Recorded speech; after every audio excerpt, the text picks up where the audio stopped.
तो चलिए स्टार्ट करते हैं आज का अपना टॉपिक। आज के सेशन में हम आपके साथ एक नया हेड्स ऑफ इनकम की बात करेंगे जिसका नाम है income from house property. Last class में हमने आपके साथ अपना टॉपिक खत्म किया था इनकम फ्रॉम सैलरी, और आज हम स्टार्ट कर रहे हैं इनकम फ्रॉम हाउस प्रॉपर्टी। इसके अंदर जो टोटल सेक्शंस होते हैं वो 22 से लेकर 27 तक सेक्शंस होते हैं। अब सबसे पहले आती है sir income from house property में आप किसको कवर करते हैं या आप किसे बताते हैं कि हमारी इनकम फ्रॉम हाउस प्रॉपर्टी। जैसे सर ये मेरा घर है, घर के साथ साथ ये मेरा गार्डन है, गार्डन के साथ ये सर मेरा अदर एरिया है, अदर एरिया के साथ ये अप्रोच रोड है। तो सर अगर मुझे इनसे कोई भी इनकम होती है तो उसे किसमें कवर की जाएगी? Income from house property. Sir garden से हो सकता है मैंने गार्डन में स्विमिंग पूल बना रखा है, तो वहाँ पर अगर मैं उसे रेंट पर देता हूँ उससे मुझे कोई पैसा मिलता है तो भी इनकम किसमें कवर की जाएगी? इनकम फ्रॉम हाउस प्रॉपर्टी में। इसी तरीके से इस अप्रोच रोड पर मैंने कोई शॉप ओपन कर दी, इस रोड ये जो मेरे हाउस तक आने के लिए रोड है, तो इस पर जो भी शॉप से मुझे रेंट मिलेगा वो क्या कहलाएगी? Income from house property. दूसरी बात, जब भी हमें इस टॉपिक को ध्यान रखना है तो हमेशा एक सेक्शन है सेक्शन 22 जो बताता है चार्जिंग सेक्शन। वो कहता है कि जो भी हाउस है उसके साथ लगी हुई जमीन की हम बात करेंगे।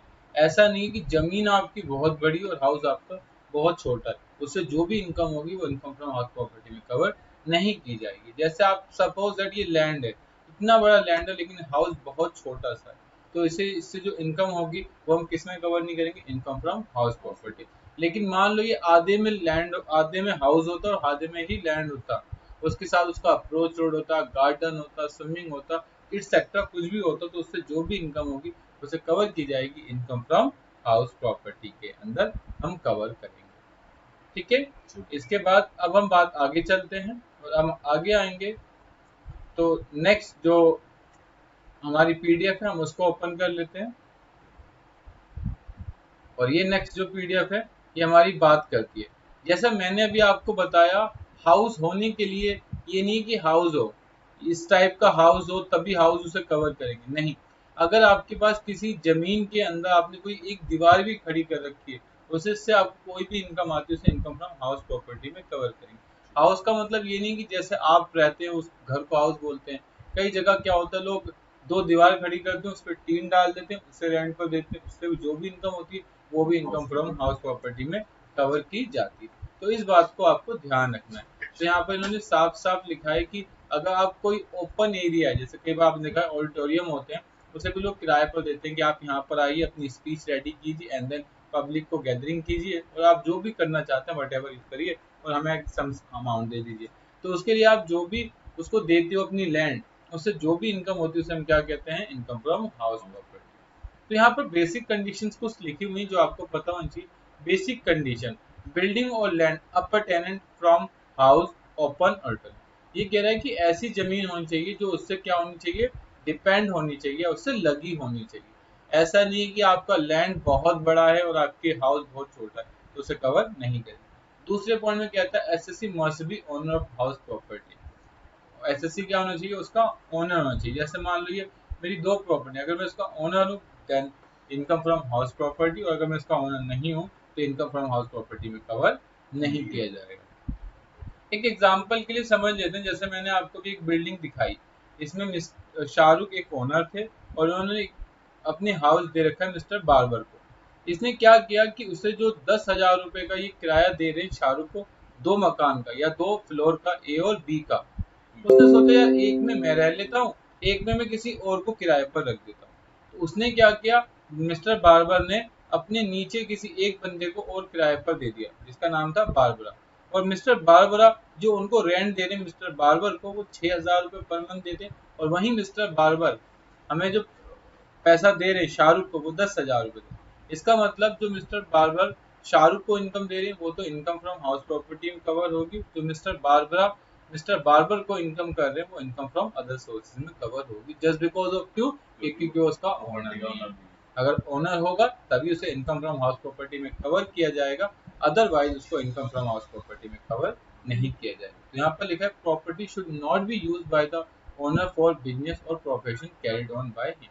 कह रहा है कि अगर बिजनेस में वो यूज करता है उस प्रॉपर्टी को तो उसे इनकम फ्रॉम हाउस प्रॉपर्टी नहीं मानेंगे, उसे हम क्या मानेंगे, इनकम फ्रॉम पीजीबी। मेरी प्रॉपर्टी है, मैं उसे किराए पर ना दे के उसमें खुद बिजनेस कर रहा हूँ, तो वो इनकम क्या बन जाएगी, इनकम फ्रॉम पीजीबी। तो यहाँ पर लिखा है property should not be use by the owner for business और प्रोफेशनल कैरिड बाय हिम। ठीक है, जैसे मैं ओनर, मैंने एक फैक्ट्री रन कर ली, तो उस पर जो भी इनकम होगी वो किसमें कवर की जाएगी, इनकम फ्रॉम पीजीपी। इसके बाद जो नेक्स्ट टॉपिक आता है वो आता है हेड्स ऑफ इनकम। हमने सेक्शन 14 पढ़ा था, इसमें बताया गया था 5 हेड्स ऑफ इनकम, जिसमें आपका सैलरी था, इनकम फ्रॉम हाउस प्रॉपर्टी था, पीजीपीपी था, कैपिटल गेन था, and income from other sources cover किया था। हमने देखा था कि सैलरी के अंदर भी हमने देखा था एक्चुअल अमाउंट पर टैक्स लगता है, पीजीबीपी पढ़ेंगे तब भी हमारे पर एक्चुअल इनकम पर टैक्स लगेगा, कैपिटल गेन पे भी एक्चुअल इनकम पे टैक्स लगेगा, और इनकम फ्रॉम अदर सोर्सेज के अंदर भी एक्चुअल पे लगेगा। लेकिन एक सिंगल हेड ऑफ इनकम, इसका नाम है इनकम फ्रॉम हाउस प्रॉपर्टी, जिस पर जो टैक्स लगता है वो कौन से बेसिस पर लगता है, नॉमिनल इनकम पर लगता है, कि मतलब आपने कमाया भी नहीं तब भी आपको टैक्स देना पड़ेगा। क्या करना पड़ेगा, आपने कमाई नहीं तब भी आपको टैक्स देना पड़ेगा, इसलिए इसका नाम है नॉशनल। नहीं, रेंट मिला नहीं तब भी गवर्नमेंट मानेगी आपको रेंट मिला, आप उस पर टैक्स दो, इसलिए इसका नाम है नॉशनल इनकम टैक्स। इस पर आपको मानी गई इनकम पर टैक्स देना, वो बताएंगे कैसे, बट आपको पता होना चाहिए अदर देन पर आपको एक्चुअल पर टैक्स देना है, इस पर आपको नॉशनल बेस्ड इनकम पर टैक्स देना है। चलें आगे। इसके बाद इसमें जो सबसे इम्पोर्टेंट सेक्शन है वो सेक्शन 22 है, जो बताता है चार्जिंग सेक्शन। जैसे हमने आपको सैलरी में सेक्शन 15 बताया था, चार्जिंग सेक्शन जिससे सैलरी गवर्न होता था, वैसे ही एक टॉपिक है जिसका नाम है इनकम फ्रॉम हाउस प्रॉपर्टी, जो सेक्शन 2 से गवर्न होता है। इसमें भी वही डेफिनेशन लिखी, the annual value of any property comprising any building और land appurtenant thereto of which SSC is the owner shall be charged tax under the head income from house property। अगर आप ध्यान दोगे तो यहाँ पे एक word लिखा है द एनुअल वैल्यू, कि सरकार जो आपसे टैक्स लेगी वो किस बेस पर लेगी, द एनुअल वैल्यू पर टैक्स लेगी। क्लियर। दूसरा, any property comparison any building और लैंड अपर टेनेंट, बिल्डिंग है ना उसके साथ लगी हुई जमीन है, यहाँ पर लैंड और बिल्डिंग नहीं बोला, उसने बोला बिल्डिंग और land appurtenant, thereto of which SSC is the owner shall be charged tax under the head income from house property। ठीक है, तो ये बात आपको याद रखनी। अब इसको ध्यान से पढ़ेंगे तो बहुत सारी चीजें इसी में क्लियर हो जाएगी। द एनुअल वैल्यू वो हम सेक्शन 22 से कवर कर लेंगे। of any property comparison any building or land appertaining there to which SSC is the owner। Owner की डेफिनेशन कहाँ पढ़ेंगे, सेक्शन 27 में पढ़ लेंगे। shall be charged tax under the head income from house property, definition यही खत्म हो गई, लेकिन मैंने कुछ स्पेशल बनाने के लिए इसे लिख दिया after given deduction under section 24। तो उसमें आपको क्या मिल जाएगी, 24 की डिडक्शन मिल जाएगी। अच्छा, इसमें क्या लिखा है sir, including deem owner, owner के साथ साथ आप किसको मान लोगे, डीम ओनर को, मतलब वो ओनर नहीं लेकिन आप फिर भी उसे मानोगे ओनर है। जैसे सर कि मान लो मैं किसी प्रॉपर्टी में रह रहा हूँ 12 साल से, तो मैं उस प्रॉपर्टी का क्या बन जाऊंगा, डीम ओनर। मैंने किसी को बोला कि मेरे घर बना दो, उसने 5 मंजिल मेरा घर बना दिया, लेकिन 1 मंजिल मैंने उसको दे दिया कि तू ले ले, लेकिन प्रॉपर्टी तेरे नाम पर भी ट्रांसफर नहीं की, लेकिन तू चाबी रख ले, तेरे पास पोजीशन है, तो जो मर्जी कर। तो उससे जो भी इनकम होगी उसे क्या बोलेंगे, डीम ओनर। तो इस बात को याद रखना। अब कुछ केस हैं, समझिए। देखो, किसी को आप अगर प्रॉपर्टी किराए पर देते हो उसे लेट आउट बोलते हैं, और अगर आप खुद यूज करते हो तो उसे बोलते हैं सेल्फ ऑक्यूपाइड। तो यहाँ लिखा है note 1, the building including residential building, building for business, for profession और auditorium for the entertainment program, the location of building is immaterial, it may be situated in India और अब्रॉड। ये कह रहा है कि वो आपके लिए इररेलेवेंट है कि जो आपकी बिल्डिंग है वो इन इंडिया है या फिर आउटसाइड ऑफ इंडिया है। क्लियर। अब चाहे आप उसमें क्या करते हो, किसी को रेजिडेंशियल पर्पस के लिए देते हो, किसी को बिजनेस करने के लिए देते हो, कोई ऑडिटोरियम बनाते हो, कोई एंटरटेनमेंट प्रोग्राम करते हो, किसी भी पर्पस के लिए अगर आप उस बिल्डिंग को यूज करते हो, उसे हम क्या बोलते हैं, इनकम फ्रॉम हाउस प्रॉपर्टी। दूसरा, tax is charge on income from land appertaining building where the land can be charge as business income और इनकम फ्रॉम हाउस प्रॉपर्टी। यहाँ पर दोबारा से पढ़ लेते हैं नोट 2 जो हमारा बता रहा है, क्योंकि tax is charge on income from land appertaining building where the land can be charge as business. अगर आप अपने लैंड को क्या ट्रीट करते हो, बिजनेस ट्रीट करते हो। इनकम और income from other sources as may be the land appurtenant building including approach road, मैंने आपको बता चुका हूँ पहले, वो अप्रोच रोड हो सकता है, पब्लिक गार्डन हो सकता है, मोटर गैराज हो सकता है, कंपाउंड हो सकता है, प्लेग्राउंड हो सकता है, garden in case of non residence building, car parking, drawing ground, playground shall be the land appurtenant building. ठीक है, उससे जो भी इनकम होगी वो किसमें कवर की जाएगी, इनकम फ्रॉम हाउस प्रॉपर्टी में कवर की। Note 3 where the recipient of income from house property not the owner, अगर क्या लिखा है कि जो इसका हाउस है वो उसका ओनर नहीं है। मैंने अभी आपको एक बताया, सब लेट आउट का बताया था कि मैंने आपसे किराए पर लिया था, मैंने किसी और को दे दिया, उससे जो भी मुझे इनकम होगी वो इनकम फ्रॉम हाउस प्रॉपर्टी में नहीं जाएगी, वो इनकम फ्रॉम अदर सोर्सेज में कवर की जाएगी। तो यहाँ पर लिखा है where the recipient of income from house property not the owner of the building the income is not charge under the head but under the head income from business और other sources. हो सकता है मैं आपसे मकान किराए पर ले लेकर किसी को क्या करता हूँ, देता हूँ, तो मेरा बिजनेस, तो मेरी इनकम किसमें कवर की जाएगी, पीजीबीपी के अंदर कवर की जाएगी। लेकिन मैं क्या करता हूँ, एक बार किया है बस मैंने वन टाइम, तो income from other source. Not for the income the owner of the building में बी द लीगल ओनर और बेनिफिशियल। अब वो हो सकता है वो लीगल ओनर हो सकता है वो beneficiary owner. Clear. Calculation of taxable income from house property section 23। मैंने आपको कहा था कि सेक्शन 22 हमारा चार्जिंग सेक्शन होता है, जिससे हमें पता चला कि जो income from house property charge होगा द एनुअल वैल्यू पर चार्ज होगा। इसके लिए कैलकुलेशन के लिए सेक्शन 23 दे रखा है। इसके साथ साथ हमें डिडक्शन मिलेगी सेक्शन 24 के अंदर, और सेक्शन 27 हमें बताता है डीइंग ओनर। कैलकुलेशन का मेथड बिल्कुल सिंपल है। सबसे पहले आपको निकालना है ग्रॉस एनुअल वैल्यू, जिसे आप शॉर्ट में जीएवी बोलोगे, जो सेक्शन 23 से मिल जाएगी। उसमें माइनस कर देना म्युनिसिपल टैक्स, जितना भी आपने म्युनिसिपल टैक्स पे किया। एक बात याद रखना, जब भी आप म्युनिसिपल टैक्स पे करोगे तो वो एक्चुअल में पे होना चाहिए, और दूसरा ओनर ने उसे पे किया हो। मेरे किराएदार एक म्युनिसिपल टैक्स पे करेगा तो मुझे उसका बेनिफिट नहीं मिलेगा। दूसरा कि सर मैं इस साल नहीं दूंगा अगले साल दे दूंगा, तो भी अलाउ नहीं होगा। ओनली एक्चुअल बेसिस एंड हाँ एक्चुअल बेसिस और ओनर पे करेगा तभी कवर करेंगे। दो कंडीशन इसमें साइमल्टेनियसली एक साथ फुलफिल होनी चाहिए, अदरवाइज टॉपिक को कवर नहीं किया जाएगा, वो भी हम बताएंगे। बस आप याद रखना कि जे भी आएगा उसमें आप माइनस करोगे म्युनिसिपल टैक्स। म्युनिसिपल टैक्स में दो कंडीशन है, ओनर ने पे किया हो और एक्चुअल अमाउंट। दूसरा जो भी निकल के आएगा उसे हम बोलेंगे नेट एनुअल वैल्यू, इसी पर हमारा टैक्स बनता है जिसे हम एनएवी के नाम से जानते हैं। इसमें माइनस कर देंगे डिडक्शन अंडर सेक्शन 24। तो 30% जितनी भी इनकम होगी इनकम फ्रॉम हाउस प्रॉपर्टी की, उसमें से 30% आप लेस कर दोगे। सर लेस क्यों करना है, इसलिए करना है क्योंकि कल आप आओगे क्योंकि सर हमने अपनी बिल्डिंग में रिपेयर करवाया था, सर एक टूटी टूट गई थी, सर ऊपर पानी की टंकी में कुछ प्रॉब्लम आ गई थी, सर दरवाजे में कुछ दिक्कत थी, ये है वो है, आप 10 बातें बनाओगे। सरकार ने कहा तुम जितना भी कमाते हो उसका 30% क्या मान लो, डिडक्शन मान लो कि तुमने रिपेयर किया। क्लियर। तो जो भी आपकी 30%, जिसे आप स्टैंडर्ड डिडक्शन के नाम से जानते हो, तो अगर कोई भी इनकम होगी उसमें 30% आप फ्लैट माइनस कर देंगे एनएबी में से। इसके बाद आता है less interest on loan under section 24B।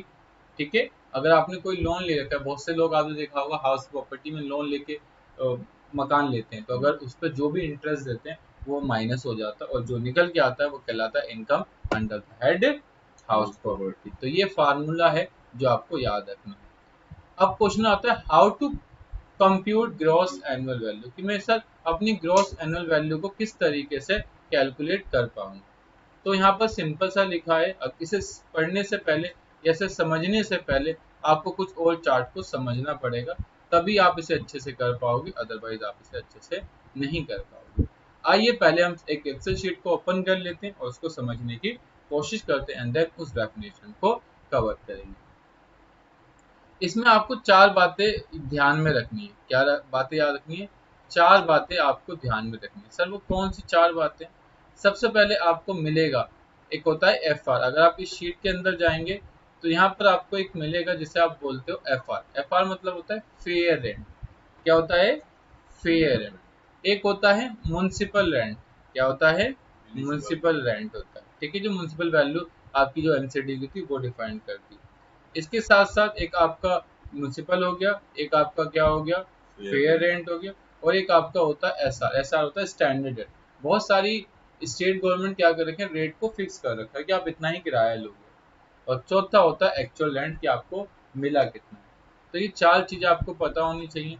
एक होता है एफआर जिसे आप फेयर रेंट के नाम से जानते हो, या एक होता है म्युनिसिपल वैल्यू जो गवर्नमेंट डिफाइन कर रखी, एक होता है आपका एसआर और एक होता है एआर। एसआर मतलब स्टैंडर्ड रेट होता है, एआर मतलब एक्चुअल रेंट होता है, एफआर मतलब फेयर रेंट होता है। फेयर रेंट का मीनिंग है कि यार इतना तो रेंट ले जितना एक्चुअल होना चाहिए। तो आपने किसी को मकान किराए पर दे रखा, वही मकान सामने वाला 10,000 रुपये दे रहा है और तुमने 4,000 रुपये दे रखा, क्या मतलब है? हो सकता है तुम बीच में कुछ और कर रहे हो सकता है तुम साइड बाय साइड उससे पैसा ले रहे हो। सरकार ने कहा ये फार्मूला क्या है कि म्युनिसिपल वैल्यू और फेयर जो दोनों में से ज्यादा होगा वो क्या बनेगा, FR1। फिर FR1 और स्टैंडर्ड रेट जो दोनों में से कम होगा वो क्या बनेगा, FR2। और फिर FR2 और AR में से जो ज्यादा होगा वो बन जाएगा AR। अगर AR ज्यादा है किससे, FR2 से, क्या है, अगर FR2 से AR ज्यादा एक्चुअल एंड ज्यादा तो वो क्या बन जाएगा आपका, GAB बन जाएगा। लेकिन अगर आप कहते हो नहीं सर मेरा एक्चुअल एंड कम है, मैंने कहा क्यों कम है, उसने बताया कि सर मेरा एक्चुअल एंड कम है किससे, FR2 से। तो हो सकता है ड्यू टू वैकेंसी, हो सकता है कि आपका मकान खाली था तब आपकी इनकम कम है। तो अगर आपका मकान खाली था तो वो क्या बन जाएगा, GAB बन जाएगा। क्या बन जाएगा, GAB बन जाएगा। लेकिन आप कहते हो नहीं सर वो मेरा मकान खाली नहीं था लेकिन जो किराएदार को रखा था वो मुझे क्या नहीं दे रहा है, पैसा नहीं दे रहा, तो जो आपका क्या होगा, FR2 होगा, वही क्या बन जाएगा, GAB बन जाएगा। क्या बन जाएगा, GAB। ठीक है, ये any other reason FR2 is GAB। दोबारा समझ लो, यहाँ गवर्नमेंट ने एक फार्मूला बना के दे रखा है कि आपको इस तरीके से कैलकुलेट करना है। MV में बता चुका हूँ म्युनिसिपल वैल्यू होती है, FR मतलब फेयर रेंट होता है। अगर इन दोनों में से जो ज्यादा होगा वो आपका FR1 बन जाएगा, और FR1 और स्टैंडर्ड रेट में जो दोनों में से कम होगा वो आपका FR2 बन जाएगा। और फिर FR2 और एक्चुअल रेंट में से अगर AR ज्यादा है, एक्चुअल रेंट ज्यादा है, तो वो आपका GAB बन जाएगा, GAB मतलब ग्रॉस एनुअल वैल्यू। और अगर आपका क्या है, AR कम है FR2 से, तब देखेंगे क्या कारण है। अगर ड्यू टू वैकेंसी के कारण है तब आपका FR2 AR क्या बन जाएगा, आपका JB बन जाएगा। और अगर एनी अदर रीजन है तो FR2 क्या बन जाएगा, आपका GAB बन जाएगा। ये फार्मूले को आपको याद रखते हुए चलना है। और इसी बात को यहाँ लिखा है, पहला compare fair rent with municipal value, rent select the higher value, तो दोनों में से ज्यादा होगा उसको सिलेक्ट करना है। Second point, compare the rent select at step 1 with standard rate, and the lower of the two will be the select and refer to as a exempt rent। इससे सिंपल सी बात कही कि आप ज़्यादा कंफ्यूज मत होना। इस बात को सिंपल मैं यहीं पर क्लियर कर चुका हूँ आपको कि जो FR1 और SR के अंदर जो सबसे छोटी वैल्यू होगी वो क्या बन जाएगी, FR2 बन जाएगी। और FR2 और AR, अगर AR ज्यादा है तो वो GAB है, और अगर AR कम है तो देखेंगे अगर ड्यू टू वैकेंसी के कारण है तो AR ही आपका GAB बनेगा, और अगर कोई रीजन होगा तो आपका GAB बन जाएगा। इस बात को उसको अब आपको पढ़ना हो तो आप इसे पढ़ सकते हैं। सर अब बताइए सर इनकम कैसे मानेंगे। हो सकता है मैंने किसी को अपने मकान को किराए पर दिया 10,000 रुपये पर मंथ से, तो मुझे उससे कितना पैसा रिसीव होना चाहिए, 1,20,000 चाहिए। लेकिन हुआ क्या कि मैंने किसी को मकान किराए पर दिया, वो 10 महीने तो रहा उसमें और 2 महीने उसने खाली कर दिया, तो उसे वैकेंट बोलेंगे। तो इनकम हमें कितनी होनी चाहिए थी, वैसे गवर्नमेंट के हिसाब से 1,20,000 होनी चाहिए थी, लेकिन हुई कितनी, 1 लाख हुई है। तो इसका मतलब 20,000 कम है, वो क्या हो गया, वैकेंट होने की। मतलब सरकार को बोल सकते हैं कि सरकार हमें जो इनकम रिसीव हुई होनी चाहिए थी 1,20,000, लेकिन हुई कितनी, 10,000, तो कितना कम रह गया, 20,000 कम रह गया, वो ड्यू टू वैकेंट के कारण। क्लियर। लेकिन तीसरे में क्या हुआ, हमने अपने मकान 7 महीने के लिए तो रेंट मिला हमें, 7 महीने के बाद 8, 9, 10 महीने तक हमें रेंट ही नहीं मिला, हमें मकान खाली भी नहीं था, लेकिन जो किराएदार था वो पैसे नहीं दे रहा था। हो सकता था वो बदमाश हो सकता था सिचुएशन ऐसी हो जो एबल नहीं हो देने के लिए, या कोई भी रीजन, लेकिन हमें रेंट मिला नहीं, तो उसे हम क्या बोलते हैं, अनरियलाइज्ड रेंट। और सरकार कहती है कि हमें कोई मतलब नहीं तुम्हें रेंट मिला हो या नहीं मिला हो, तो हम क्या बोलेंगे उसे, अनरियलाइज रेंट, और वो तुम्हारी इनकम में कवर कर। लेकिन सर 11-12 महीने में खाली था तो ठीक है, तो समझ आता है कि आपको कोई टैक्स देने की जरूरत नहीं। लेकिन मकान में लोग थे, वो आपको किराया नहीं दे रहे, वो आपकी गलती है। सर अब ऐसा भी तो हो सकता है कि मैं, आप मुझे गलत समझ रहे हो सकता है कि जेन्युइन रीजन, मैं अपने किराएदार के पास पैसे लेने जाता हूँ, वो मेरे आगे बंदूक रख देता है, सर मेरी हवाएं खराब हो जाती, मैं पैसे नहीं ले पाता, फिर मैं कहता हूँ सर मैं आपके पास दिवाली की बधाई देने आया था, होली का कलर लगाने आया था, नई नई बातें बना रहा हूँ। तो सरकार ने कहा नहीं, ऐसा नहीं चलेगा, आपको 4 बातें माननी पड़ेंगी। कौन सी 4 बातें माननी पड़ेंगी अगर आप क्या कहते हो, अनरियलाइज रेंट है तो। क्या कहते हो, अनरियल। पहली बात, टेनेंसी इज बोनाफाइड, किराएदारी जेन्युइन होनी चाहिए, बोगस नहीं होनी चाहिए। पहली, ये रूल 4 बोलता है, जो बताता है अनरियलाइज रेंट। अगर तुमने चारों बातें मान ली, तो तुमने हमें बताया कि सर हमें पैसा नहीं मिला, तब हम मान लेंगे कि तुम्हें एक्चुअल में नहीं मिला। ठीक है, तो क्या होती है, टेनेंसी इज बोनाफाइड, किराएदारी जेन्युइन होनी चाहिए। दूसरा, the tenant has vacant all the property belonging to the same SSC. ऐसा नहीं है कि मेरे पास 4 प्रॉपर्टी है, तो 3 का तो किराया प्रॉपर्ली देता है, चौथी पे जाता हूँ तो बंदूक रख देता है। अरे जब वो चार, एक का नहीं दे रहा तो ये तीनों का और का नहीं देगा। अगर कोई बदमाश है तो तीनों का नहीं देगा, चारों का ही नहीं देगा ना। एक एक का दे, 3 का दे रहा है, एक का नहीं दे रहा, ये क्या बात है। सरकार ने कहा नहीं, ऐसा नहीं होना चाहिए। क्या लिखा है, the tenant has vacant all the property belonging to the same SSC and the SSC taken all legal step to recover unrealised rent. उसे किराया लेने के लिए एसएससी ने क्या करे, हर लीगल स्टेप को फॉलो किया। और fourth, the SSC has made satisfied to the AO that all step will be fruitless। इसका मतलब जो एसएससी है उसे सेटिस्फाई करना पड़ेगा एओ, एओ मतलब होता है असेसिंग ऑफिसर को, कि जो उसने पर्सन करे वो सारे बेकार रहे। उसने पहले उसे धमकाया, उसके ऊपर लीगल एक्शंस लिए, उसके बाद भी उसे पैसा नहीं मिल पाया, तो जो भी आपका अनरियलाइज रेंट है सरकार उसे आपकी इनकम में कवर नहीं करेगी, अदरवाइज इसकी इनकम में क्या कर लेगी, कवर कर लेगी। तो इस सिंपल सी बात है कि अगर आपको अनरियलाइज रेंट बताना है तो इन 4 बातों को मानना है। Tenancy is bona fide, the tenant has vacated all the property belonging to the same SSC. Third, the SSC has taken all legal steps to recover unrealized rent. And fourth, the SSC has made satisfied to the AO that all steps will be fruitless। तो उसने जो भी step किए वो सारे क्या हो गए, fruitless थे। ठीक है, चलो अब हमने सेक्शन 24 आपको बताया था, स्टैंडर्ड डिडक्शन होती, जो भी आपका एनईवी है उसका कितने परसेंट डिडक्शन निकालनी है, 30% आपको डिडक्शन निकालनी है। और उसके बाद नेक्स्ट टॉपिक आता था सेक्शन 24 बी, जो बात करता था इनकम फ्रॉम, सेक्शन 24 बी जो इंटरेस्ट की बात करता था। अब बात करते हैं सेल्फ ऑक्युपाइड प्रॉपर्टी। अगर मेरे पास सेल्फ ऑक्युपाइड प्रॉपर्टी है तो उसका ट्रीटमेंट क्या होगा, तो जो भी सेल्फ ऑक्युपाइड प्रॉपर्टी होगा उसका टैक्स ऑलवेज जीरो होगा, क्योंकि उसका जीए भी जीरो होगा तो उसका एमआर भी जीरो होगा, एमआर भी जीरो तो एनआर भी जीरो होगा। तो जब एनआर जीरो तो आपको कोई टैक्स देने की जरूरत नहीं। इन केस आप मान के चलो कि अगर आपके किसी घर में आप रह रहे हो, उससे आपको कोई भी किराया नहीं आ रहा, तो वो आपकी सेल्फ ऑक्युपाइड प्रॉपर्टी कहलाएगी।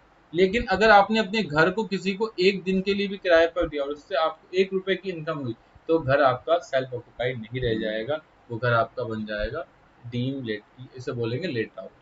और फिर आपको वही सारा ट्रीटमेंट करना पड़ेगा कि पहले आपको एफआर और एमवी में हायर वैल्यू को लेना है, वो आपका FR1 बनेगी, फिर FR1 और एसआर में लोअर वैल्यू को लेना है, वो आपकी FR2 बनेगी, और फिर FR2 और AR के अंदर देखना है, अगर AR ज़्यादा है तो वो आपका जीबी बन जाएगा, और अगर AR कम है तो देखना है क्या कारण है। अगर वो वैकेंट के कारण है तब आपको क्या बन जाएगा, AR इज जीबी बन जाएगा, और अगर कोई और अदर रीज़न होगा तो वो FR2 ही आपकी क्या बन जाएगा, इनकम बन जाएगा। क्लियर, तो ये आपको जीएबी में से हम 30% डिडक्शन लेस करते फिर नहीं, एनएबी में 30% करते हैं, लिखा ना। ओके, हाँ, एनएबी पहले जीएबी निकल, जीएबी में से एमआर माइनस कर देते हैं, फिर उसमें से एनबी निकलता है, एनबी में 30% की डिडक्शन लेते हैं, और उसके बाद आता है लोन। अगर कोई लोन ले रखा है तो हमें उसकी माफी मिलती है। एमआर की एमआर बताया था, म्यूनसिपल रेंट या म्यूनसिपल वैल्यूएशन। ठीक है, जो आपकी एमसीडी होती है वो रेट को डिसाइड करती है। अच्छा सर, हमें इंटरेस्ट की कितनी डिडक्शन मिलेगी, इंटरेस्ट के हमें 2 डिडक्शन मिलती है, या तो 30,000 मिलेगी या तो 2 लाख मिलेगी। ठीक है सर, कैसे? अगर आप इन सभी बातों को पूरा कर दोगे तो आपको 2 लाख की डिडक्शन मिलेगी और अदरवाइज आपको 30,000 रुपये की डिडक्शन मिलेगी। सर वो क्या है कंडीशन? सबसे पहले interest on loan maximum 2 lakh rupees या फिर मैक्सिमम 30,000। सबसे पहले आता if loan is taken from construction और एक्विजिशन ऑफ हाउस। अगर आपने लोन किसके लिए लिया है? प्रॉपर्टी खरीदने के लिए या फिर उसको रेनोवेट कराने के लिए या फिर कंस्ट्रक्शन के लिए, तब तो आपको बेनिफिट मिलेगा, पहली कंडीशन। दूसरी, लोन इज टेकन और आफ्टर 1/4/1999। अगर लोन 1/4/1999 के बाद लिया गया तब आपको बेनिफिट मिलेगा, अदरवाइज बेनिफिट नहीं मिलेगा। और तीसरा, हाउस मस्ट बी एक्वायर्ड और constructed with in 5 year from the end of the year in which the loan was taken.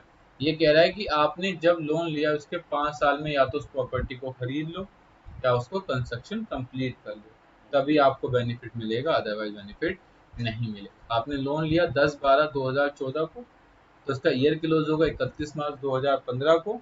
तो 31 मार्च 2015 से लेकर 5 साल, तो आपको 31/3/2020 तक अपने लोन को क्या कर लेना है? कंस्ट्रक्ट कर लेना। और अगर आप इन सभी बातों को पूरा कर गए तो आपको मैक्सिमम 2 लाख रुपीज की डिडक्शन मिलेगी। जितनी आपने, मान लो अगर आपने 5 लाख की इनकम करी है तो उसमें सीधा सीधा 30% लेस हो जाएगा, 1.5 लाख, तो आपकी 3.5 लाख की इनकम बनेगी। 3.5 लाख के अंदर से आपकी 2 लाख रुपए इंटरेस्ट की इनकम माइनस हो जाएगी, बचेगा आपका 1.5 लाख। और 1.5 लाख में अगर 2.5 लाख से नीचे हो गए तो फिर टैक्स लगेगा। तो इस तरीके से आप अपनी प्लानिंग कर सकते हो टैक्स की। अब चलते हैं कुछ और एग्जाम्पल के ऊपर। तो अभी हमने सेक्शन 22 आपको बताया जो आपका चार्जिंग सेक्शन था, फिर हमने 22 बताया जो हमारा कैलकुलेट करता है इनकम फ्रॉम हाउस प्रॉपर्टी। फिर सेक्शन 24 हमने डिस्कस करी जो बताता है स्टैंडर्ड डिडक्शन 30% की, एंड सेक्शन 24B जो बताता है इंटरेस्ट ऑन लोन, और जिसमें हमने ट्रीटमेंट बताया, या तो आपको मैक्सिमम 2 लाख रुपीज की डिडक्शन मिलेगी या फिर आपको 30,000। मैक्सिमम 2 लाख की लेने के लिए आपको 3 कंडीशन फुलफिल करनी पड़ेगी। पहले कि आपने जो लोन लिया है वो एक्विजिशन के लिए होना चाहिए या फिर कंस्ट्रक्शन के लिए होना चाहिए। लोन 1/4/1999 के बाद लिया जाना चाहिए। तो तीसरी कंडीशन, लोन को लेने के बाद 5 साल के अंदर या तो आपको प्रॉपर्टी को खरीद लेना है या फिर आप उसको कंस्ट्रक्शन करवा लेना है। और अगर आप ये कर लोगे तो आपको मैक्सिमम 5 लाख की डिडक्शन मिलेगी और 2 लाख की डिडक्शन मिलेगी, अदरवाइज आपको 30,000 की मिलेगी। चलते हैं, पहला बिजनेस मैंने अपने बिजनेस यूज के लिए कर रखा है। अब कुछ एग्जांपल में डिस्कस करता हूं। पहला हाउस है, मैं उसे किसके लिए यूज करता हूँ? अपने रहने के लिए, तो उसे सेल्फ ऑक्युपाइड प्रॉपर्टी। लेकिन मेरा एक हाउस है जिसमें मैं बिजनेस करता हूँ, तो उससे जो भी इनकम होगी वो पीजीबीपी में कवर की जाएगी, इनकम फ्रॉम हाउस प्रॉपर्टी में कवर नहीं की जाएगी। और थर्ड एग्जाम्पल है कि मेरे पास अब 3 घर हैं, एक में मैं रहता हूँ, एक में बिजनेस करता हूँ और एक मैंने किराए पर दे रखी है। तो अगर आज से कोई पूछे कि सेल्फ ऑक्युपाइड प्रॉपर्टी है तो आपको कोई ट्रीटमेंट नहीं करना, क्योंकि आपका एनएवी 0 आएगा तो टैक्स भी 0 बनेगा। लेकिन अगर सेकंड हाउस देखें तो बिजनेस करते हैं तो पीजीबीपी प्राइस होगा। लेकिन थर्ड, अगर आपने उसे किस में दे रखा है? बिजनेस के लिए देखा है, तो उससे आपको कैलकुलेट करना पड़ेगा। तो फॉर्मेट वही रहेगा, जीएबी म्युनिसिपल टैक्स लेस, फिर एनएबी का 30% and then interest on loan. तो जो भी निकलेगी वो इनकम लोन अगर नहीं है तो ये पार्ट आएगा, लोन नहीं है तो 0 आ जाएगा। चलें, अभी समझ आएगी। एग्जाम्पल नंबर 4 कहता है कि आपके 4 घर हैं, एक आपका घर है दिल्ली में जो मजनू के टीले के पास है, इसमें आप 10 महीने रहते हो और 2 महीने खाली रहता है। इसी तरीके से एक घर में आप बिजनेस करते हो, एक घर आपने किराए पर देखा, लेकिन तीसरा जो घर है जो आपका अंधेरी बॉम्बे के अंदर, इसमें आप 2 महीने रहते हो, 10 महीने खाली होता है। क्या रहता है? खाली रहता है। तो सरकार ने कहा देखो हम एक घर को तो तुम्हारा मान लेंगे कि वो सेल्फ ऑक्युपाई है, लेकिन अगर तुम एक से ज्यादा घर में रहते हो कि 10 महीने आप दिल्ली में रहे, 2 महीने बॉम्बे में रहे, सरकार ने कहा जो दोनों में से कम होगा या जिसे भी आप ट्रीट करना चाहोगे कि ये मेरा क्या है, एग्जाम्प्ट है और मेरा वो टैक्सेबल, तो सरकार ने साफ साफ कह दिया कि इस घर को तो मैं सेल्फ ऑक्युपाई मान लूंगा, लेकिन जो ये वाला घर है इसे मैं क्या मान लूंगा? Deem let out. और कैलकुलेशन करोगे कैसे? एग्जाम्पल 3 के साथ। मतलब सरकार ने कहा तुम पैसे वाले हो, अच्छी बात है, तुमने स्ट्रगल किया, मेहनत की, पैसे कमाए, अब तुम्हारे पास 4 हाउस है, एक में आप रहते हो, एक में आपने किराए पर देखे, एक में आप बिजनेस करते हो और एक और प्रॉपर्टी जिसमें आप कुछ समय जाकर रहते हो, कुछ समय वो क्या रहता है? खाली रहता है। तो सरकार ने कहा हम एक घर को तो आपको सेल्फ ऑक्यूपाई मान लेंगे, लेकिन जो दूसरा वाला घर है उसे हम मानेंगे डीम्ड लेट आउट, और इसका वही ट्रीटमेंट आपको करना पड़ेगा जैसे आप नॉर्मली घरों का करते हैं। जीएबी माइनस म्यूनसिपल टैक्स, फिर एनएबी निकलेगा, उसका 30% इंटरेस्ट ऑन, तो आपको ये ट्रीटमेंट करके चलना। तो ये बात आपको अपने माइंड में बिल्कुल सेट कर लेनी। और इसके बाद हमारा जो थर्ड आता है वो पॉइंट भी हम डिस्कस कर लेते हैं। अब थर्ड आता है, हमने आपके साथ अभी ये डिस्कस किया सेक्शन 24B। अब इसमें आता है सेल्फ ऑक्यूपाइड के लिए। तो हमने बता दिया कि अगर हम सेल्फ ऑक्यूपाइड प्रॉपर्टी के लिए लोन लेते हैं तो 2 लाख तक माफ है और 30,000 तक की कंडीशन के ऊपर डिपेंड होता है। दोबारा रिपीट करता हूँ, हमने बताया सेक्शन 24B जो बात करता है इंटरेस्ट ऑन लोन की। देखो अब लोन दो तरीके से होते हैं, मकान लेने के लिए भी लोन लिया जाता है, तो मेरे पास ऑलरेडी मकान है, उसको इक्वल मकान मैंने लिया है, उसे किराए पर चढ़ाने के लिए, तो इसका क्या ट्रीटमेंट। पहले समझो सेल्फ ऑक्यूपाई का, या तो आपको 2 लाख की मिलेगी या तो आपको 30,000 की। 2 लाख के लिए आपको वही 3 बातें पूरी करनी, और अगर तीनों में से एक बात भी पूरी नहीं होती तो आपको 30,000 की डिडक्शन मिलेगी। लेकिन अगर आपने क्या कर रखा है कि उस प्रॉपर्टी को किस पे ले रखा है, किराए पर देने के लिए, जैसे या तो वो लेट आउट प्रॉपर्टी हो या फिर डीम लेट आउट प्रॉपर्टी हो, तब क्या ट्रीटमेंट होगा। तो उसने कहा है कि अगर प्रॉपर्टी डीम लेट आउट होगी तो आपको पूरा का पूरा बेनिफिट मिल जाएगा जितना आपने कंजप्शन पर, मतलब जो भी आपने इंटरेस्ट पे किया, तब ये वाली कंडीशन नहीं लगेगी। ठीक है, प्रॉपर्टी लेट आउट प्रॉपर्टी या डीम लेट आउट प्रॉपर्टी। चलो अब कुछ सेपरेट एग्जांपल कर रहे हैं। मान लो मेरे पास एक पूरा घर है, पूरा पूरा ऐसे घर है, तो मैं अगर नहीं यूज करता तो क्या बन जाएगा, सेल्फ ऑक्यूपाइड बिजनेस के लिए। लेकिन मेरे पास घर था, मैंने कहा यार मैं एक घर में रहता हूँ, पूरा खाली रहता है, मैं इसे दो पार्टों में बांट दूंगा, एक में मैं रहता हूँ, एक में मैं किराए पर डालता हूँ। तो ठीक है, अब इसको 2 यूनिट मानोगे, इसको कितनी मानोगे आप, 2 यूनिट। पहली यूनिट को आप सेल्फ ऑक्यूपाई मानोगे और दूसरी यूनिट को आप क्या मानोगे, लेट आउट। क्या मानोगे, लेट आउट। क्लियर। तो ये आपका हाउस 1 का ट्रीटमेंट हो गया या हाउस 2 का। ठीक है, तो याद रखना। अब मैंने कहा यार ये गलत हुआ कि मैंने इस घर को 2 यूनिट मान लिया और इसके अंदर मुझे सरकार को टैक्स देना पड़ेगा। मैं प्लानिंग करता हूँ, क्या प्लानिंग करता हूँ कि जो मेरा घर है ना, इतने वाले हिस्से पर मैं रहता हूँ और ये घर दिखा दूंगा क्या है, वो वैकेंट है, खाली हुआ कोई रहता नहीं। वैकेंट का मतलब जेन्युइन होना चाहिए। वैकेंट का ऐसा नहीं है कि तुम्हारा मकान मालिक किराएदार रहता है, कोई आता तुम कहते हो खाली है, या वो मकान खाली है लेकिन तुम उस उधर नहाने, वॉशरूम या किसी और काम के लिए जाते रहते हो। खाली का मतलब वहाँ ताला लगा होना चाहिए। ऐसा नहीं कि तुमने उसे वैकेंट दिखा रखा है, उसी में जाकर आप आधे से ज्यादा काम करते हैं, तो वो वैकेंट नहीं माना जाएगा, फिर उसे क्या मान लिया जाएगा, डीम लेट आउट मान लिया जाएगा, और उस पर आपको वही टैक्स देना जैसे नॉर्मली आप लेट आउट प्रॉपर्टी पर देते हैं। तो इस बात को आपको ध्यान में रखते हुए चलना। क्लियर। अब मेरे पास 2 यूनिट है, अभी आपको बताया था यूनिट 1 यूनिट। अब यूनिट 1 के अंदर मैं 8 महीने रहता हूँ और 2 महीने में किस वाली दूसरी यूनिट के अंदर रहता हूँ, 4 महीने, टोटल 10-12 महीने में रहता हूँ।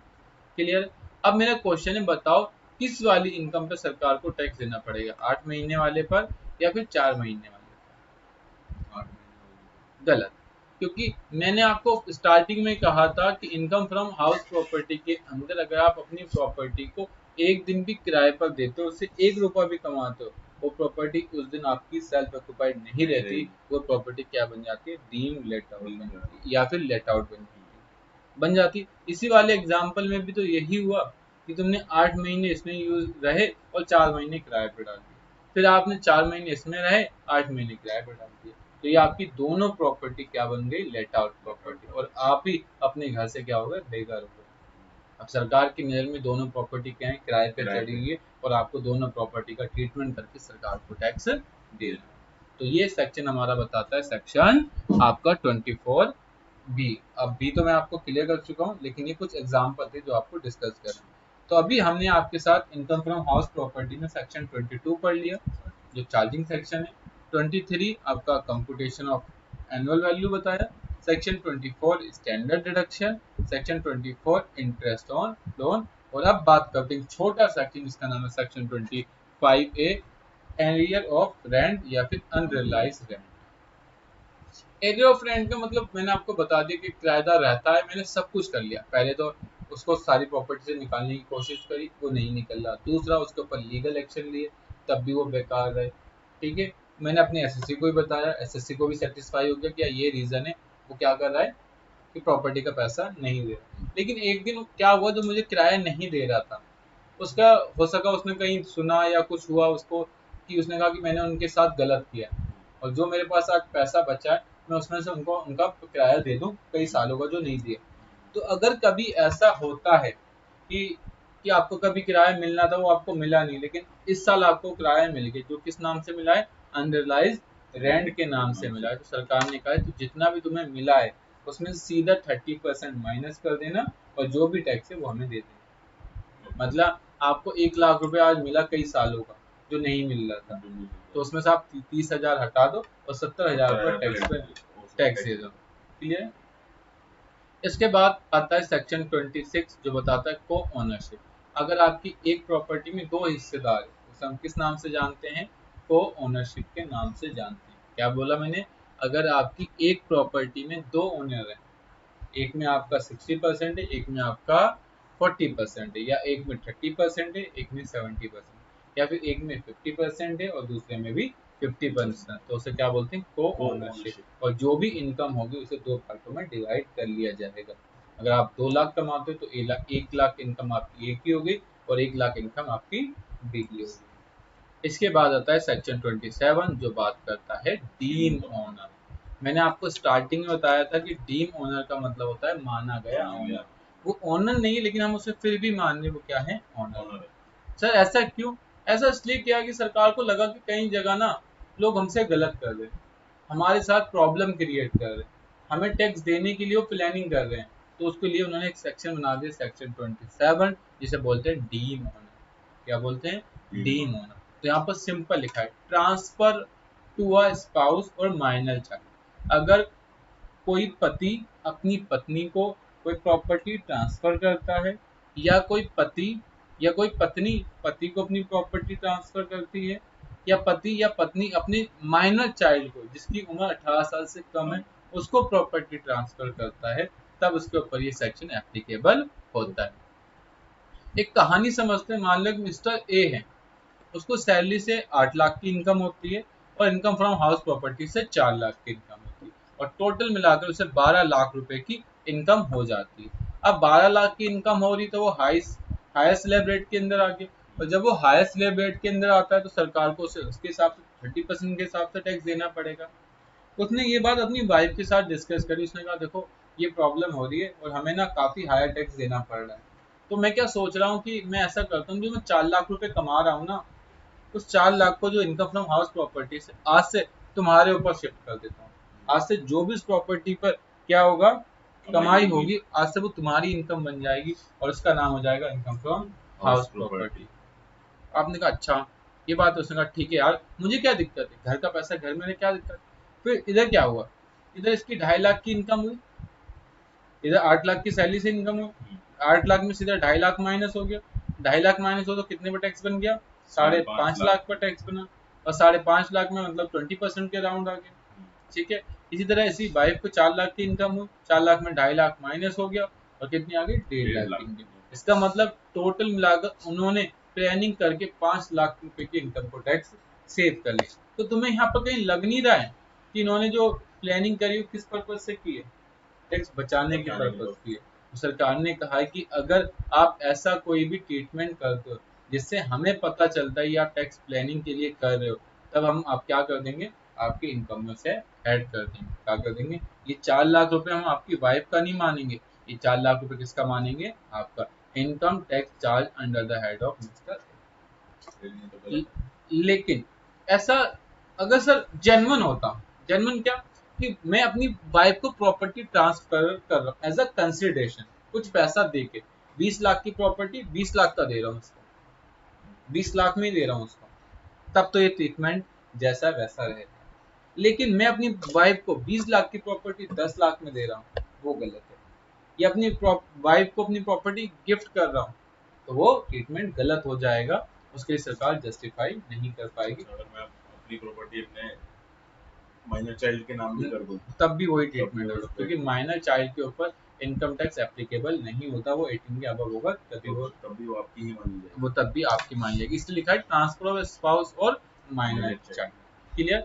अगर मान लो एक दूसरा ट्रीटमेंट, आपकी माइनर डॉटर है, उसकी मैरिड हो गई और उसके नाम पर तब आपने प्रॉपर्टी ट्रांसफर करी, तब वो उसकी इनकम में कवर की जाएगी, क्योंकि ऐसा माना जाता है कि डॉटर होती है फिर वो दूसरे घर की अमानत हो जाती है और जो इनकम होगी उसी के अंदर ऐड की जाएगी। लेकिन मान लो ऐसा एग्जाम्पल हो गया है कि आपका आपकी वाइफ के साथ कुछ डिस्प्यूट चल रहा है, जिसमें आपने लीगली क्या किया, उसे डिवोर्स ले लिया, उसके बाद आपने उस प्रॉपर्टी को उसको ट्रांसफर कर दिया, उससे जो भी इनकम आती है वो इनकम फ्रॉम हाउस प्रॉपर्टी में कवर की जाएगी, वाइफ की इनकम में कवर की जाएगी। या फिर आप दोनों की लड़ाई हो जाती है जिसमें आप दोनों एक दूसरे का मुंह नहीं देखना चाहते और लीगली एक्शन के थ्रू आप सेपरेट होना चाहते हो, उस दौरान भी आपको जो भी इनकम होगी आपकी वाइफ को, वो भी क्या कहलाएगी, इनकम फ्रॉम हाउस प्रॉपर्टी कहलाएगी। क्लियर। मैंने सेम बता दिया कि मिस्टर ए का माइनर चाइल्ड को अगर आप कोई भी प्रॉपर्टी ट्रांसफर करते हो तो वो उसकी इनकम में ऐड कर दी जाएगी, उसे बोलेंगे tax will be charge on the head of mister A. ऐसे अगर आप माइनर डॉटर को ट्रांसफर करते लेकिन वो मैरिड है, बल्कि जबकि तो अगर आप दूसरे लोग के हिसाब देखो तो बाल विवाह इलीगल है, लेकिन कुछ ऐसे एरियाज हैं या ऐसे स्टेट्स हैं जहाँ पर अभी भी इस चीज़ को फॉलो किया जाता है। तो उस केस में सरकार ने लिखा कि अगर आप माइनर चाइल्ड को अपनी प्रॉपर्टी ट्रांसफर करते हो, वो मैरिड है, तो उसकी इनकम में उसको कवर किया जाएगा। ठीक है। इसके बाद सेकंड पॉइंट आता है hold of any impartible state. आपने देखा होगा पहले के जो महल होते थे या पहले के जो घर होते थे वो बहुत बड़े एरिया में होते थे और उसे फिर छोटे छोटे पार्टों में डिवाइड कर दिया जाता था और उसमें फिर महाराजा नवाब या अलग अलग टाइप के लोग रहते थे। अब उसमें प्रॉब्लम क्या होती थी कि आप उसे अलग नहीं कर सकते थे। क्या नहीं कर सकते थे, उसे अलग नहीं कर सकते थे। तो मान लो इसी प्रॉपर्टी के अंदर जिसके नाम है इमूवेबल इम्पार्टेबल स्टेट, अब इस प्रॉपर्टी में हम इसे अलग अलग नहीं कर सकते। क्या नहीं कर सकते, हम इसे अलग अलग नहीं कर सकते। The holder of any impartible state as the individual owner of the all property comprised in the state. तो उसने कहा कि जो भी इम्पार्टेबल स्टेट का करता होगा उससे हम क्या ले लेंगे, टैक्स, जिसे हम क्या मानेंगे, डीम ओनर। क्या मानेंगे, डीम ओनर। कि ऐसी कोई जगह जिसे आप इम्पार्टेबल नहीं कर सकते, जिसे आप अलग अलग नहीं कर सकते, तो उसका जो भी करता रहता होगा उसे हम क्या मान लेंगे, डीम ओनर। इसके बाद आता है मेंबर ऑफ कोऑपरेटिव सोसाइटी। मैंने आप लोगों सभी बच्चों से पूछा किस किस को घर चाहिए, 20 लाख का घर दे दूंगा। आपने कहा सर मुझे घर चाहिए, मुझे घर चाहिए। आप सबने कहा ठीक है, मैंने कहा ओके। मैंने 50 लोग जोड़ लिए और सबसे कहा सब 10-10 लाख रुपए दो। सबने 10-10 लाख रुपए दिए और मेरे पास कितने हो गए, 5 करोड़ रुपए हो गए। अब मैंने सोचा कि इस 5 करोड़ रुपए में क्या करता हूँ, जमीन ले लेता हूँ, उस जमीन पर 20 मंजिल बिल्डिंग बना लेता हूँ और सबको क्या करता हूँ, बिल्डिंग इश्यू करता हूँ। या 50 मालाएं जो भी एक सेक्टर में कंस्ट्रक्शन खड़ा करता हूँ उसे इक्वली सब में डिवाइड कर दूंगा। लेकिन प्रॉब्लम तो ये आ गई ना कि तुम में से कितने बच्चे मुझे 10 लाख दे दोगे। सर आपको 10 लाख दिए तो आप भाग गए तो, पैसे देख के आपकी नीयत बदल गई तो इसमें दिक्कत हो सकती है। तो हमने कहा ठीक है, हम ऐसा नहीं करते, हम क्या बना लेते हैं, कोऑपरेटिव सोसाइटी बना लेते हैं। अब तो ट्रस्ट करोगे ना, ट्रस्ट के लिए तो बना रहे हैं, क्या बना रहे हैं हम लोग, कोऑपरेटिव सोसाइटी बना रहे हैं। अब जो हम जमीन लेंगे वो इंडिविजुअल व्यक्ति के नाम से नहीं होगी, किसके नाम से होगी, कोऑपरेटिव सोसाइटी के नाम से होगी। उसमें हम एक सिक्योरिटी बैठा लेंगे, ठीक है, एक ट्रेजर हो जाएगा, ठीक है, सब रहेगा और जो भी पैसे निकलेंगे वो सबके साइन होकर निकलेंगे। अब तो ट्रस्ट करते हो, हाँ उसने कहा सर अब मैं ट्रस्ट करता हूँ, ठीक है, अब हो गया। इसे हमने एक एसोसिएशन बना लिया जिसमें एक चेयरमैन होगा, कंपनी होगी और बैंक जो खुलेगा वो ज्वाइंट अकाउंट के नाम से खुलेगा। ये सब हो गया। हम घर बन गया, घर बनने के बाद मैंने क्या किया, सबको सबके फ्लैट की चाबी दे दी। ये सर आपका फ्लैट है, ये आपका फ्लैट है, ये आपका फ्लैट है, ये आपका फ्लैट, सबको फ्लैट मिल गया। जब आपको फ्लैट मिल गया, अब आप उस घर को बेचो, उस घर को किराए पर चढ़ाओ, उस घर से आप कुछ भी करो, उसके लिए आप क्या कहलाओगे, उस फ्लोर के लिए डीम ओनर कहलाओगे। क्या कहलाओगे आप, उसे डीम ओनर। क्या कहलाओगे आप, डीम ओनर।